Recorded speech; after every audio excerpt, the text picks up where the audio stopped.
Mesdames et messieurs, bienvenue sur la chaîne africaine de télévision. Vous êtes bien évidemment à votre émission 5 sur 5. Et j'ai le plaisir de recevoir aujourd'hui un invité hors pair. Il est connu du public burkinabé, surtout artistique. Il s'appelle Dicko Oumarou Moussa, alias Dick Marcus. C'est lui qui nous fait l'amitié d'être avec nous aujourd'hui pour évoquer des sujets non moins importants de sa vie, bien évidemment. Monsieur Dick Marcus, bonjour. Bonjour Salif, bonjour à tous les téléspectateurs. Merci beaucoup d'avoir accepté notre invitation. Alors, monsieur Dick Marcus, ça fait quand même longtemps qu'on ne vous entend pas sur les chaînes de radio, sur les chaînes de télévision, artistiquement parlant. Non, mais je suis là. J'ai produit récemment, il n'y a pas un mois, un single qui est La patrie où la mort nous vaincront, qui est là, qui est en train d'être promu. Donc, mais ça ne prend pas très bien. Non, ça vient juste de sortir. Après combien d'années de léthargie? Non, ce n'est pas léthargique. Je pense que la musique, c'est un domaine très vaste. Dans la musique, vous savez qu'il n'y a pas seulement que les podiums qu'un musicien puisse occuper. Par exemple, moi, je suis promoteur de festivals de musique, je suis promoteur de beaucoup d'événements aussi sur le plan musical, par exemple. Production des jeunes, etc., sans compter que, je fais quand même partie des gens qui travaillent, qui militent pour qu'aujourd'hui, les conditions de vie et de travail des musiciens puissent s'améliorer, notamment à travers les syndicats et les différentes associations des corporations musicales. Alors, monsieur Dick Marcus, beaucoup pensent aujourd'hui que vous êtes de moins en moins un artiste musicien, mais beaucoup plus politique. Mais de la musique à la politique, c'est d'un pas juste.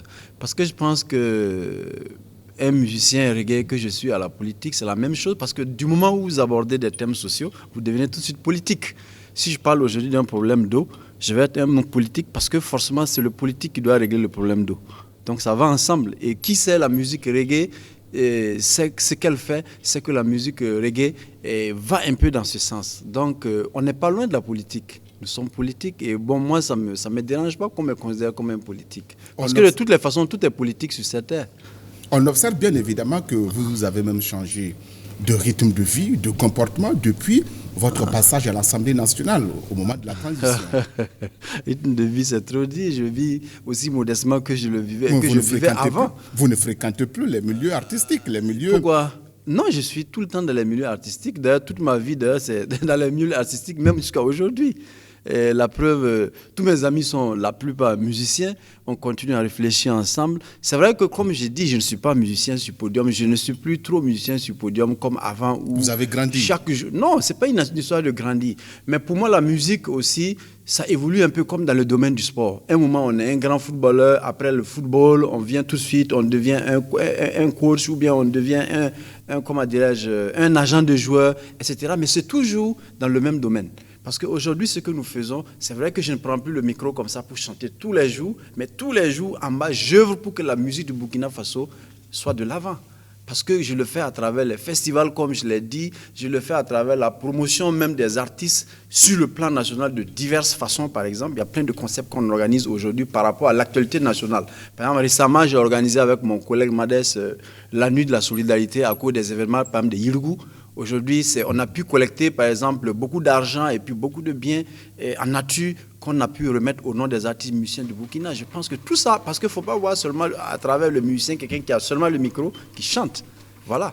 Oui, mais vous êtes, j'allais dire, de moins en moins engagé. Vous êtes plutôt maintenant dans le social. L'engagement pour moi, c'est de tous les jours et c'est de tous les aspects sociaux d'un pays. Mais pas comme à l'époque de Blaise Compaoré. Oui, mais à l'époque de Blaise Compaoré, c'était encore plus difficile pour le Burkina Faso parce qu'on était à une étape où aujourd'hui, du jour au lendemain, on pouvait ôter la vie. Alors qu'aujourd'hui, nous sommes pleinement dans la démocratie, nous sommes totalement libres avec le président Roch. On ne dérange personne. Aujourd'hui, pour un oui, pour un non, aujourd'hui, on ne peut pas à quelqu'un d'investir, on ne peut pas empêcher à quelqu'un d'aller ou de venir, etc., etc. C'est la liberté totale. Alors qu'à l'époque, vous savez, pour un oui, pour un non, vous disparaissez. Ou quand vous investissez, si par exemple, ils n'ont pas la main dedans, on vous freine, etc., etc. Il y a donc plein de choses qui ne tournaient pas rond. Voilà. Vous cautionnez la gouvernance actuelle ? Non, je soutiens. Naturellement, moi, je soutiens parce que moi, je cautionne. Moi, je dis et j'assume. Moi, je cautionne la gouvernance actuelle parce que je trouve plein de bonnes choses là-dedans. Aujourd'hui, le fait de cette liberté que nous avons, ça n'a pas de prix. Parce qu'un homme, déjà, pour être ce qu'il est, pour aller à une certaine dimension de lui-même, d'abord, il faut la liberté d'abord pour lui. Aujourd'hui, le changement que nous prenons, ça c'est à tous les Burkinabés que nous sommes, à tous les niveaux, d'œuvrer cela à travers notre mental, à travers notre quotidien de vie, pour changer. Il n'y a pas que le président Roch, son gouvernement et la politique pour le faire. Mais chaque citoyen, là où il se trouve, doit œuvrer pour que le changement se passe et que le Burkina puisse avancer pour son développement. C'est comme ça, moi, je vois les choses.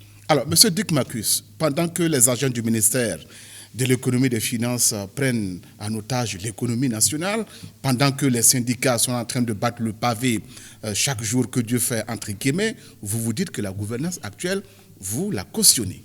Je la cautionne, j'ai dit très bien et je le répète. Aujourd'hui, les syndicats se débattent pour de meilleures conditions de vie. Mais je rappelle que ce n'est pas cette gouvernance actuelle qui a créé ce problème.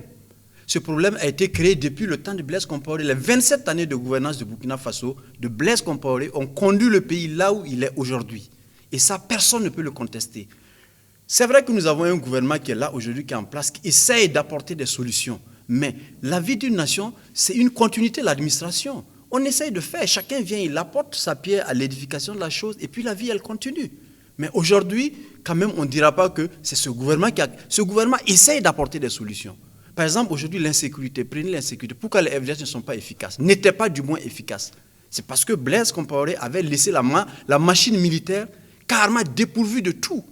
La preuve, le RSP était au-dessus, ils avaient tout, ils avaient les primes, ils étaient bien habillés, ils mangeaient bien, ils dormaient bien, et les autres n'avaient par exemple rien. Aujourd'hui, on essaye de faire en sorte que cette armée nationale se porte bien pour la défense du territoire. Donc on ne me dira pas que c'est une mauvaise chose. Aujourd'hui, prenez l'exemple de Bobo Dioulasso, par exemple, où j'ai séjourné pendant la SNC. J'ai pu constater que toute la ville de Bobo Dioulasso était goudronnée. C'est bien ou c'est pas bien? Malgré, aujourd'hui, je dis bien toutes parce que quand dans la grande majorité des routes de la ville sont goudronnées, je pense qu'on peut dire pour le Burkina Faso que toutes les routes sont goudronnées. Parce que les routes principales à Bobo Dioulasso que moi j'ai eu la chance de parcourir, elles ont été goudronnées. Et même à Ouaga, c'est presque le cas. Donc pour cela déjà, parce que quand on gouverne, et puis pour un pays comme le Burkina Faso qui manque de façon criarde de ressources, quand on doit faire quelque chose, il faut savoir d'abord choisir l'essentiel. Parce que la route, c'est le premier chemin de développement pour un pays d'abord. Il faut la route d'abord. Parce que sans route, on ne peut rien faire. Donc, peut-être ce gouvernement a choisi d'aller de ce côté d'abord. Ensuite, il y a la santé par exemple, où de 0 à 5 ans, il y a de la gratuité. Mais qui me dira que c'est une mauvaise chose? Monsieur Dick Marcus, on vous comprend très bien. Effectivement, vous êtes devenu plus politique que artiste. Qu'à cela ne tienne. Alors aujourd'hui, par exemple, si on vous demandait qu'avez-vous fait de votre argent que vous avez engrangé au moment de la transition à l'Assemblée. À l'Assemblée. Il y a quand même eu de l'argent. Quel argent? Je vous rappelle quelque chose. Aujourd'hui que vous avez eu beaucoup de millions. Je vais vous rappeler quelque chose. À l'Assemblée nationale, quand on était au CNT, on était payé à 853 000 francs CFA. Le mois. J'ai mon bulletin de salaire. Le mois. Et le carburant pour le député était à 130 000 francs CFA. Soit 880 000 quelque chose. Est-ce que vous pensez que... D'abord, la transition, elle est passée déjà il y a à peu près 4 ans presque par là.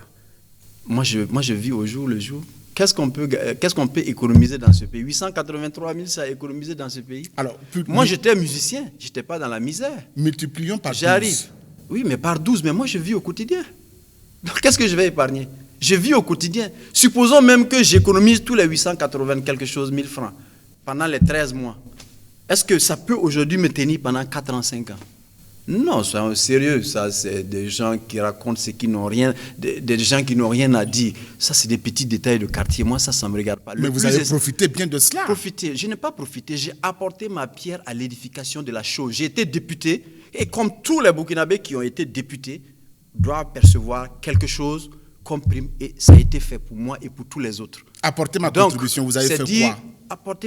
J'ai participé de façon palpable à tout ce qui a été voté en termes de loi au Burkina Faso. Par exemple, quand vous prenez aujourd'hui le décrochage entre la magistrature suprême, comment je vais dire, par exemple la présidence du Faso, par exemple, et l'institution judiciaire, c'est nous qui l'avons voté. Naturellement, on a travaillé en commission, jusqu'en plénière, jusqu'à ça se vote. Ce n'est pas un seul député qui change une loi, je vous rappelle. C'est une majorité de députés qui votent pour changer une loi.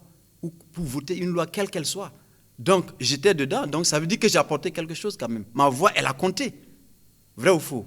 Donc, moi, j'ai dit, je ne suis pas de ceux qui pensent, ça, c'est amener les gens vers le bas, vers la boue. Moi, ça ne m'intéresse pas. Oui, mais puisque le budget de l'État a été creusé au moment de la transition. Non, c'est vous qui le dites. Moi, je n'ai pas d'éléments à ma possession qui montrent que le budget a été creusé. Parce que moi, j'étais député, je vous ai dit ce que j'ai perçu. Et en termes de loi, ce qui confère aux députés ce salaire, nous n'avons même pas ce qu'on devait avoir. Je vous rappelle que, par exemple, les 900 000 francs de frais de session pendant tous les 13 mois, nous n'avons rien perçu. Alors que ça se fait. Chaque législature a 30 000 francs jour pendant 30 jours, qui fait 900 000 francs le mois pour frais de session. Nous ne l'avons pas eu. Mais est-ce qu'on s'est plaint? Notre carburant, il était à 230 000. On nous a ramené à 130 000. Est-ce qu'on s'est plaint? Non, nous ne sommes pas là à l'Assemblée pour se faire du fric. Nous sommes allés pour apporter un changement à ce pays. Et je pense que toute personne consciente, sérieuse, qui pense au développement du Burkina Faso, dira que la transition a posé les jalons de quelque chose de propre pour ce pays. Aujourd'hui, c'est clair et net. Quand vous prenez la loi sur, par exemple, le code minier, c'est une avancée terrible parce que c'est nous qui avons voté, par exemple, le fonds de développement minier qu'on a institué en termes de formation, en termes de ceci, cela. C'est nous qui avons permis, par exemple, qu'aujourd'hui, un minier ne vienne pas au Burkina et signe, par exemple, un contrat avec un ministre. Aujourd'hui, c'est le gouvernement qui décide. Sinon, c'est le Conseil des ministres qui décide. C'est une évolution. Il y a plein de choses dedans à l'intérieur qu'on ne peut pas décortiquer. La loi 081 des fonctionnaires qui a permis de mettre les contractuels, par exemple, de la fonction publique avec les permanents au même niveau en termes de salaire, c'est nous qui l'avons fait. Donc aujourd'hui, de toutes les façons, l'homme n'a jamais été parfait parce que d'ailleurs, le temps qui nous était imparti, c'est juste 1 an. Mais d'autres ont eu combien d'années pour faire, mais ils n'ont jamais rien fait. Donc j'ai dit, nous sommes très fiers parce que nous avons été responsables jusqu'au bout des actes que nous avons posés. Dans le milieu, certains pensent que vous êtes égoïste. Qui pense? Certains pensent égoïste par rapport à quoi? Égoïste, vous n'êtes pas reconnaissant. Par rapport à quoi? Reconnaissant par rapport à quoi? Tous ceux qui vous ont permis, il y a certains qui vous ont permis d'être à l'Assemblée au moment du CNT. Qui m'a permis d'être à l'Assemblée? Qui? Indexe quelqu'un qui m'a permis? L'Assemblée. La désignation des membres du député de l'Assemblée nationale, ça a été un collège. Non, je suis allé seul. Je ne suis pas là avec quelqu'un. C'est un collège de désignation qui a été mis en place à l'époque par la transition. Et en fonction des éléments de dossiers déposés, ils appréciaient. Donc ce n'est pas quelqu'un qui m'a poussé pour aller à l'Assemblée et ce n'est pas un groupe de gens ou quoi que ce soit. Chacun a postulé. Moi, j'ai postulé au nom de l'association des musiciens professionnels du Faso dont je suis le responsable. Voilà. Donc pousser, c'est quoi? On ne pousse pas quelqu'un pour aller à l'Assemblée. Vous n'êtes pas le seul membre. Mais je ne suis pas le seul membre. Vous êtes responsable. Je ne suis pas le seul membre. Mais si on m'a désigné... Et les membres se plaignent. J'ai dit, quel membre s'est plaint? Qui de mon association de musiciens professionnels s'est plaint? On ne va pas citer de nom. Non, dis-moi qui? Aucun de l'association des musiciens professionnels ne s'est plaint. Aucun. Est-ce que vous avez partagé... Ceux qui parlaient, c'est des gens qui n'avaient rien à voir avec notre structure. Parce que je vous rappelle que dans la musique, nous avons plein d'associations, nous avons plein de syndicats. Moi, je ne réponds pas, par exemple, de l'AGMB. Je ne réponds pas, par exemple, de l'association des musiciens traditionnels. Je ne réponds pas de l'association des musiciens femmes. Je réponds de mon association de musiciens professionnels que nous sommes. Et c'est ces membres-là qui m'ont permis d'être à l'Assemblée nationale, d'être allé à l'Assemblée nationale. Voilà le problème. Mais maintenant, là-bas, c'est vrai qu'on réfléchit pour tout le pays, ce n'est pas seulement pour même la musique. Voilà le problème. Dick Marcus, vous étiez notre invité du jour à l'émission 5-5 sur la chaîne africaine de télévision. Merci beaucoup d'être venu et à très vite. Merci, c'est moi qui vous remercie. Merci beaucoup, mesdames et messieurs, vous qui nous avez suivis. On se donne rendez-vous une très prochaine fois.